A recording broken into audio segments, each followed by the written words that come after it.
Hello, I'm Andrew Webb, the Englishman in Dallas, the realtor who treats you like royalty, and this is Scott Horne from Horne and Associates. Wait, am I royalty? Maybe not. Do you treat your clients like royalty, like I do? We try. Anyway, Scott, there's a situation where someone's selling their house. There's no debt on the house, right? Yep. So, as a buyer's agent, when I'm being a buyer's agent, this is how I would approach that scenario. So there's two options. So most realtors are going to go in and say, they're just going to offer them cash, or if their client's an FHA or conventional buyer, it's all the same thing to the seller anyway. It makes no difference to them. As far as they're concerned, they're just going to cash out of that house and that's it. But then I've got another option, which is you'd say, well, look, option number two, we might even offer you a bit more for the house. We might offer you a bit less, but we could. Have they thought about taking payments on it? Yeah.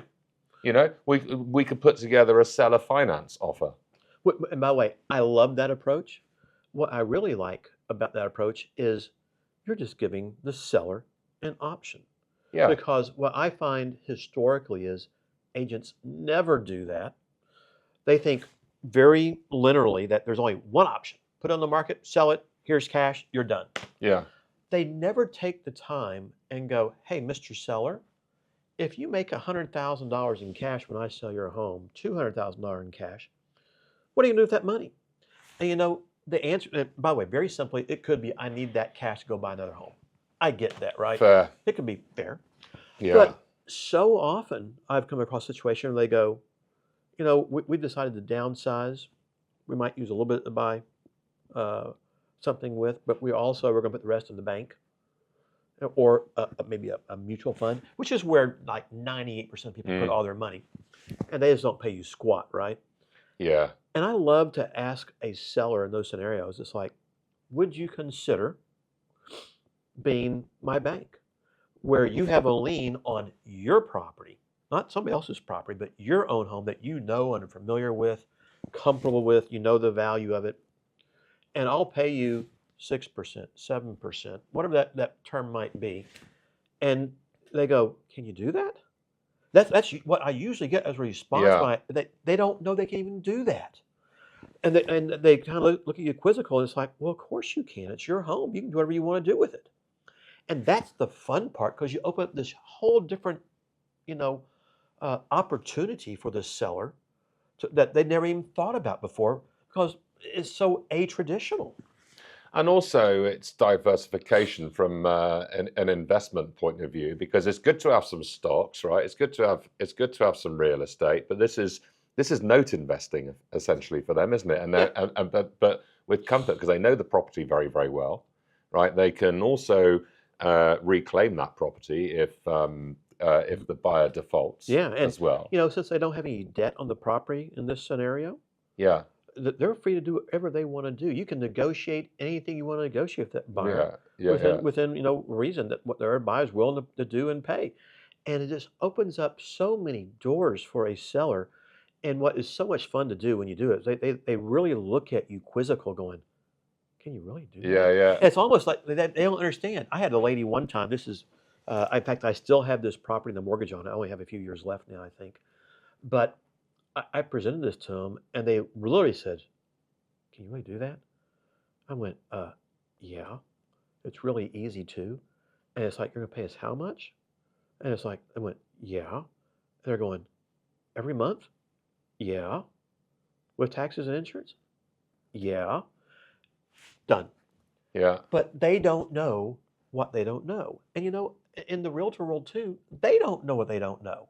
They're never taught to do this. They're taught just traditional mechanisms. And it's when a guy like you steps out into this new arena, all of a sudden so much stuff can happen.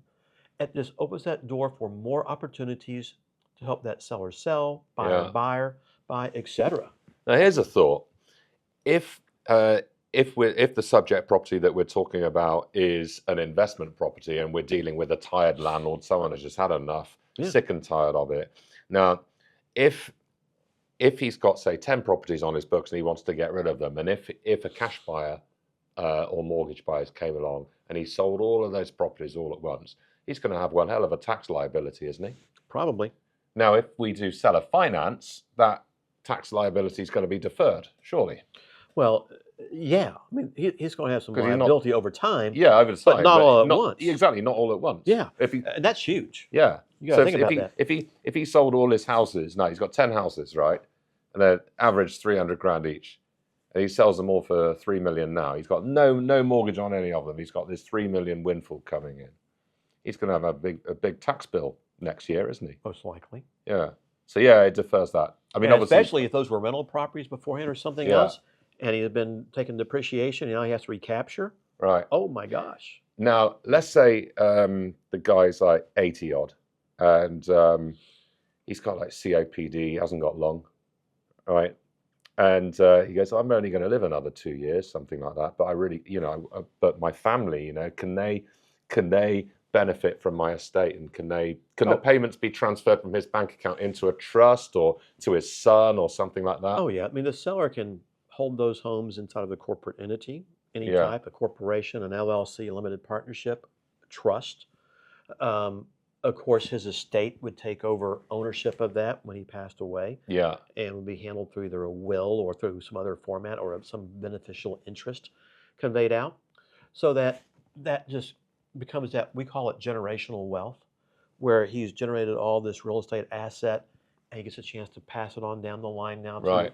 his kids, and it just maintains. yeah, And if he needs to maybe sell one for some reason, maybe you could sell one of the mortgages in what we call the secondary marketplace. And yeah, again, most people don't know that exists, but if you own a home yourself, you aren't paying the same mortgage company today. That's that right. you you originally, just you're get- paying somebody, they get transferred on the line. Yeah, exactly. It's the same He game sells that's to out a there. note buyer, and then the service gets transferred. Yeah, so that guy can sell one, sell two, Yeah, keep the rest, pass them on down the line, yeah, and as a benefit to the family, yeah, whether it's in a corporate entity or a trust or where it might be. And it works awesome. yeah. So essentially, he can just keep on taking the payments until such time that They either pay it off or they sell the property themselves. yeah, Yeah. yeah, So it's a great mechanism. But Andrew, I think the key here is to open the eyes of people, investors, whatever it might be, sellers, that there are opportunities that are legitimate, that really do work, yeah, but just because it's not mainstream doesn't make it wrong. yeah, exactly. And what I've learned and what people ask me, can we do this? Can we do that? Can we set our own terms? And I go, yeah, that's why it's called creative finance, because we create what we want. And as long as you have two willing parties and a lawyer, then you could pretty much facilitate most scenarios, can't you? No, you can. And that's really the fun part. It's knowing how to put the deal together, how to help people create opportunity Yeah, that they normally wouldn't think for themselves about it. yeah, And it's an awesome game to play out there for the market. yeah, Yep. definitely. Oh, well, Scott, yeah, once again, thanks very much. Awesome little conversation about seller Yeah. financing.